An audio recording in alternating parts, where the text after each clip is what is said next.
ಇನ್ನು ರಾಜ್ಯದಲ್ಲಿ ಅವಧಿ ಪೂರ್ವ ಮುಂಗಾರು ಮಳೆ ಸಾಕಷ್ಟು ಅಬ್ಬರಿಸ್ತಾ ಇತ್ತು. ಇವತ್ತು ಕೂಡ ಒಂದು ಕಡೆ ಪ್ರಗತಿ ಪರಿಶೀಲನಾ ಸಭೆ ಕೂಡ ನಡೆಯುತ್ತೆ ಅನ್ನೋದು ಕೂಡ ಗೊತ್ತಾಗ್ತಾ ಇದೆ. ಸಿಎಂ ನೇತೃತ್ವದಲ್ಲಿ 2ನೇ ದಿನದ ಪ್ರಗತಿ ಪರಿಶೀಲನಾ ಸಭೆ ಇದೆ. ಸಿಎಂ ನೇತೃತ್ವದಲ್ಲಿ 2ನೇ ದಿನದ ಪ್ರಗತಿ ಪರಿಶೀಲನಾ ಸಭೆ ಇದೆ. ವಿಧಾನಸೌಧದಲ್ಲಿ ಬೆಳಿಗ್ಗೆ 10 ಗಂಟೆಗೆ ಮೀಟಿಂಗ್ ನಡೆಯುತ್ತೆ. ಈ ಮೀಟಿಂಗ್ನಲ್ಲಿ ಜಿಲ್ಲಾಧಿಕಾರಿಗಳು, ಸಿಇಒ, ಜಿಲ್ಲಾ ಉಸ್ತುವಾರಿ ಕಾರ್ಯದರ್ಶಿಗಳ ಜೊತೆಗೆ ಶಾಸಕರು, ಸಚಿವರು ಕೂಡ ಇವತ್ತಿನ ಸಭೆಯಲ್ಲಿ ಭಾಗಿಯಾಗ್ತಾರೆ. ಸಿಎಂ ನೇತೃತ್ವದಲ್ಲಿ ನಡೀತಾ ಇರುವಂಥ ಸಭೆ.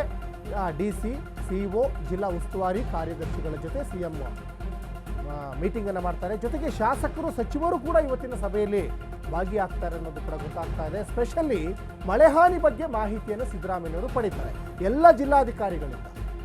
ಮಳೆ ಹಾನಿ ಸಂಬಂಧ ಇವತ್ತು ಮಹತ್ವದ ಚರ್ಚೆಯನ್ನು ಮಾಡ್ತಾರೆ ಎಲ್ಲ ಜಿಲ್ಲಾಧಿಕಾರಿಗಳು.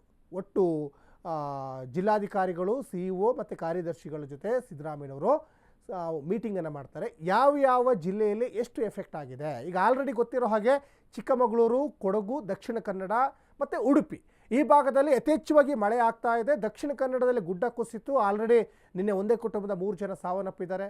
ಬೋಟ್ ಮಗುಚಿ ಕೂಡ ಸಾಕಷ್ಟು ಸಾವು ನೋವುಗಳು ಸಂಭವಿಸಿದ್ದಾವೆ. ಈ ಮಾಹಿತಿ ಈಗ ಆಲ್ರೆಡಿ ಗೊತ್ತಿರುವಂಥ ವಿಚಾರವೇ. ಅದಕ್ಕಿಂತ ಮುಂಚಿತವಾಗಿ ಬೆಂಗಳೂರಿನಲ್ಲೂ ಸಾಕಷ್ಟು ಸಾವು ನೋವುಗಳು ಸಂಭವಿಸಿದ್ದಾವೆ. ಯಾಕಂದರೆ ಬೆಂಗಳೂರಿನಲ್ಲಿ ಮೋಟ್ರ್ ಆನ್ ಮಾಡೋಕ್ಕೆ ಹೋಗಿ ಕರೆಂಟ್ ಶಾಕ್ ಹೊಡೆದು ಸಾವನ್ನಪ್ಪಿದ್ರು. ಆದಮೇಲೆ ವಿದ್ಯುತ್ ತಂತಿ ತುಳಿದು ಮೂಡಿಗೆರೆಯಲ್ಲಿ ಒಬ್ಬರು ಸಾವನ್ನಪ್ಪಿದ್ರು. ಹೀಗೆ ಅನೇಕ ಸಾವು ನೋವುಗಳು ಮುಂಗಾರು ಮಳೆ ಪ್ರಾರಂಭ ಆಗಿ ಕೇವಲ ಒಂದೇ ವಾರಕ್ಕೆ ಸಂಭವಿಸಿರೋದ್ರಿಂದ ಸಿದ್ದರಾಮಯ್ಯನವರು ಎಲ್ಲ ರೀತಿಯಾದಂಥ ಮಾಹಿತಿಗಳನ್ನು ಕೂಡ ಈಗ ಕಲೆಕ್ಟ್ ಮಾಡ್ತಾ ಇದ್ದಾರೆ. ಈಗ ವಾಟ್ ನೆಕ್ಸ್ಟ್, ಮುಂದೇನು ಕ್ರಮ ತೆಗೆದುಕೊಳ್ಬೇಕು. ಯಾಕಂದರೆ ಮಳೆನಂತೂ ನಿಲ್ಲಿಸೋಕ್ಕಾಗಲ್ಲ, ಪ್ರಕೃತಿ ವಿಕೋಪವಂತೂ ತಪ್ಸೋಕ್ಕಾಗಲ್ಲ. ಸೂಕ್ತವಾದ ಕ್ರಮಗಳನ್ನು ತೆಗೆದುಕೊಳ್ಬೋದು. ಈಗ ಅಪಾಯದ ಅಂಚಿನಲ್ಲಿರುವಂತಹ ನಿವಾಸಿಗಳನ್ನು ಸೂಕ್ತ ಪ್ರದೇಶಕ್ಕೆ ಹೇಗೆ ನಾವು ಶಿಫ್ಟ್ ಮಾಡ್ಬೋದು, ಆಮೇಲೆ ಯಾವ ರೀತಿಯಾದಂತಹ ಕಾರ್ಯಾಚರಣೆಯನ್ನು ಮಾಡ್ಬೋದು. ನೋಡಿ, ಅದ್ರ ಮನೆ ಮುಂದ್ಗಡೆ ಇಷ್ಟು ನೀರಿದೆ, ಆಳೆತ್ತರಕ್ಕೆ ನೀರಿದೆ, ಹೆಂಗೆ ಹೋಗೋಕ್ಕೆ ಸಾಧ್ಯ ಆಗ್ತದೆ? ಇಲ್ಲಿ ಈಜ್ಕೊಂಡು ಹೋದ್ರೂ ಕಷ್ಟನೇ. ಸಣ್ಣ ಮಕ್ಕಳು, ಮಹಿಳೆಯರು ಹೆಂಗೆ ಹೋಗೋಕ್ಕಾಗ್ತದೆ? ಇದು ಸೇಮ್ ಟು ಸೇಮ್ ಬೆಂಗಳೂರಲ್ಲಿ ಯಾವ ಥರ ಪರಿಸ್ಥಿತಿ ಇದೆಯಲ್ಲ ಅದೇ ಥರ ಮಂಗಳೂರಿನಲ್ಲೂ ಕೂಡ ನೀರು ಹಿಂಗಲ್ಲ. 3-4 ದಿವಸ ಮಳೆ ಬಂದು ಬಿಟ್ಟು 3 ದಿವಸ 4 ದಿವಸ ಆದರೂ ಕೂಡ ನೀರು ಅದೇ ರೀತಿ ಇರ್ತದೆ. ನೋಡಿ, ಆ ಸಿಚುವೇಶನ್ ನೋಡ್ತಾ ಇದ್ರೆ ಇದು ಕಮ್ಸೆ ಕಮ್ ಮಳೆ ನಿಂತು 1 ವಾರ ಆದರೂ ನೀರು ಹಿಂಗಲ್ಲ.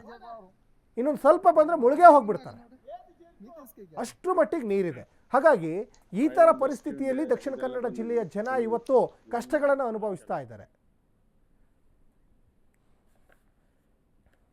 ಒಟ್ಟಿನಲ್ಲಿ ಮಳೆ ಹಾನಿ ಸಾಕಷ್ಟು ಸಮಸ್ಯೆಯನ್ನು ಒಡ್ತಾ ಇದೆ. ಅದ್ರ ಜೊತೆಗೆ ಮಳೆ ಹಾನಿ ಬಗ್ಗೆ ಸಿದ್ದರಾಮಯ್ಯನವರು ಕೂಡ ಇವತ್ತು DC ಮತ್ತು ಸಿಇಒಗಳ ಜೊತೆ ಮೀಟಿಂಗನ್ನು ಮಾಡ್ತಾರೆ. ಈ ಬಗ್ಗೆ ಹೆಚ್ಚಿನ ಡೀಟೇಲ್ಸನ್ನು ನಮ್ಮ ಪ್ರತಿನಿಧಿ ಅಭಿಷೇಕ್ ಹೆಚ್ಚಿನ ಡೀಟೇಲ್ಸನ್ನು ಕೊಡ್ತಾ ಹೋಗ್ತಾರೆ.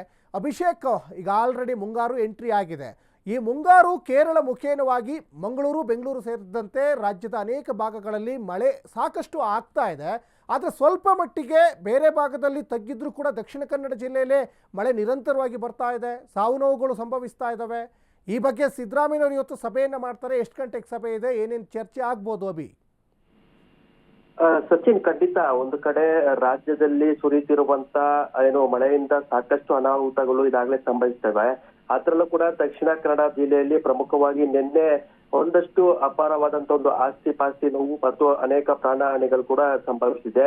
ಈ ನಿಟ್ಟಿನಲ್ಲಿ ಸಿಎಂ ಸಿದ್ದರಾಮಯ್ಯ ಅವರು ನಿನ್ನೆ ಇಲಾಖಾವಾರು ಮತ್ತು ಇಲಾಖಾವಾರಿಗೆ ಸಂಬಂಧಪಟ್ಟಂತ ಉನ್ನತ ಅಧಿಕಾರಿಗಳ ಜೊತೆ ಹೈ ವೋಲ್ಟೇಜ್ ಮೀಟಿಂಗ್ ನ ಮಾಡ್ತಾರೆ. ಆ ಒಂದು ಮೀಟಿಂಗ್ ನಲ್ಲಿ ಪ್ರಮುಖವಾಗಿ ಯಾರೆಲ್ಲ ಕೆಲಸ ಕಾರ್ಯಗಳು ಪ್ರತಿಶತ 100ರಷ್ಟು ಎಫರ್ಟ್ ಅನ್ನ ಹಾಕಿ ಕೆಲಸ ಮಾಡಿರೋದಿಲ್ಲ ಮತ್ತು ಮಂದಗತಿಯಲ್ಲಿ ಕೆಲಸ ಕಾರ್ಯಗಳು ಮುಂದುವರಿತಾ ಇರ್ತವೆ ಅಂತವ್ರನ್ನ ಸಿಎಂ ಸಿದ್ದರಾಮಯ್ಯ ಅವರು ನಿನ್ನೆ ಅಧಿಕಾರಿಗಳನ್ನ ತರಾಟೆಗೆ ತೆಗೆದುಕೊಂಡಿರುವಂತಹ ವಿಚಾರ ನಿನ್ನೆ ಆಗಿರುವಂತದ್ದು. ಹೀಗಾಗಿ ಇಂದು ಪ್ರಮುಖವಾಗಿ ಸಿಎಂ ಸಿದ್ದರಾಮಯ್ಯ ಅವರ ನೇತೃತ್ವದಲ್ಲಿ 2ನೇ ದಿನ ರಾಜ್ಯ ಪ್ರಗತಿ ಪರಿಶೀಲನಾ ಸಭೆ ನಡೆಯುತ್ತೆ. ಈ ಒಂದು ಸಭೆಯಲ್ಲಿ ಪ್ರಮುಖವಾಗಿ ರಾಜ್ಯದಲ್ಲಿ ಸುರಿಯುತ್ತಿರುವಂತಹ ಮಳೆಯಿಂದ ಎಲ್ಲೆಲ್ಲಿ ಅನಾಹುತ ಆಗಿದೆ ಮತ್ತು ಎಲ್ಲೆಲ್ಲಿ ಸಮೀಕ್ಷೆ ಆಗಿದೆ, ಆ ಸಮೀಕ್ಷೆಗೆ ಒಳಪಟ್ಟಂತ ಪರಿಹಾರ ಕೊಡುವಂತ ಒಂದು ಕೆಲಸ ಕಾರ್ಯಗಳು ಆಗಿದೆಯಾ ಅನ್ನೋದು ಕೂಡ ಸಿಎಂ ಸಿದ್ದರಾಮಯ್ಯ ಅವರು ಮಾಹಿತಿನ ಕಲೆ ಹಾಕ್ತಾರೆ.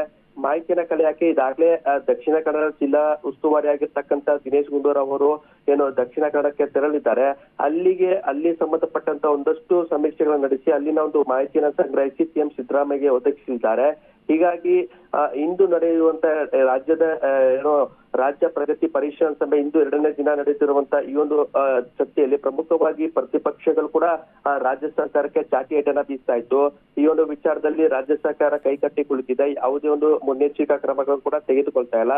ಹೀಗಾಗಿ ರಾಜ್ಯ ಸರ್ಕಾರ ಈ ಒಂದು ಏನು ಮಳೆಗಾಲದ ಸಂದರ್ಭದಲ್ಲಿ ಬರೀ ಆಡಳಿತಕ್ಕೆ ಚುರುಕು ಕೊಡುವಂತ ಕೆಲಸ ರಾಜ್ಯ ಸರ್ಕಾರದಿಂದ ಆಗ್ತಿರೋಂತ ಒಂದು ಚಾಟಿಯೇಟನ್ನ ಬೀಸುತ್ತಿರುವಂತಹ ಹಿನ್ನೆಲೆಯಲ್ಲಿ ಈಗ ಖುದ್ದು ಸಿಎಂ ಸಿದ್ದರಾಮಯ್ಯ ಅವರೇ ಅಖಾಡಕ್ಕೆ ಧುಮುಕಿದ್ದಾರೆ. ಎಲ್ಲಾ ರೀತಿಯ ಒಂದು ಸಮೀಕ್ಷೆ ನಡೆಸಿ ಮತ್ತು ಇಲಾಖಾವಾರು ಮತ್ತು ಇಲಾಖೆಯ ಪ್ರಧಾನ ಕಾರ್ಯದರ್ಶಿಗಳ ಜೊತೆಗೆ ಸಭೆ ನಡೆಸಿ ಒಂದಷ್ಟು ಆಡಳಿತ ಅಭಿವೃದ್ಧಿ ಯಂತ್ರಕ್ಕೆ ಚುರುಕು ಮುಟ್ಟಿಸುವಂತ ಕೆಲಸ ಸಿಎಂ ಸಿದ್ದರಾಮಯ್ಯ ಮಾಡ್ತಾರೆ. ಇಂದು ಬೆಳಿಗ್ಗೆ 10 ಗಂಟೆಗೆ ಸುಮಾರು 10 ಗಂಟೆಗೆ ಸಿಎಂ ಸಿದ್ದರಾಮಯ್ಯ ಅವರು ವಿಧಾನಸೌಧದ ಆವರಣದಲ್ಲಿ ಎಲ್ಲಾ ಇಲಾಖಾವಾರು ಪ್ರಧಾನ ಕಾರ್ಯದರ್ಶಿ ಜೊತೆ ಮೀಟಿಂಗ್ ಮಾಡ್ತಾರೆ. ಆ ಒಂದು ಮೀಟಿಂಗ್ ನಲ್ಲಿ ಯಾರೆಲ್ಲ ಅಧಿಕಾರಿಗಳು ಮತ್ತೆ ಕೆಲಸ ಕಾರ್ಯದಲ್ಲಿ ಹಿಂದೆ ಬಿದ್ದಿದ್ದಾರೆ ಮತ್ತು ಇಲಾಖಾವಾರು ಅಭಿವೃದ್ಧಿಯಲ್ಲಿ ಈ ಒಂದಷ್ಟು ಸಿಎಂ ಕೊಟ್ಟಿರ್ತಕ್ಕಂಥ ಹಿಂದೆ ಸೂಚನೆ ಕೊಟ್ಟಿರ್ತಕ್ಕಂಥ ಏನು ಆ ಸೂಚನೆಯನ್ನ ಪಾಲಿಸುವುದರಲ್ಲಿ ಮಂದಗತಿಯಲ್ಲಿ ಕೆಲಸಗಳ ಕಾರ್ಯಗಳಾಗ್ತಾ ಇರ್ತದೆ ಅಂತವ್ರನ್ನ ಮತ್ತೆ ತರಾಟೆಗೆ ತೆಗೆದುಕೊಳ್ಳುವಂತಹ ಸಾಧ್ಯತೆ ಇದೆ. ಸತೀನ್, ಧನ್ಯವಾದ ಅಭಿಷೇಕ್. ತಮ್ಮೆಲ್ಲ ಡೀಟೇಲ್ಸ್ಗಾಗಿ. ಒಟ್ಟಿನಲ್ಲಿ ಸಾಕಷ್ಟು ಮಳೆಯಿಂದ ಅನಾಹುತಗಳಾಗ್ತಾ ಇದ್ದಾವೆ.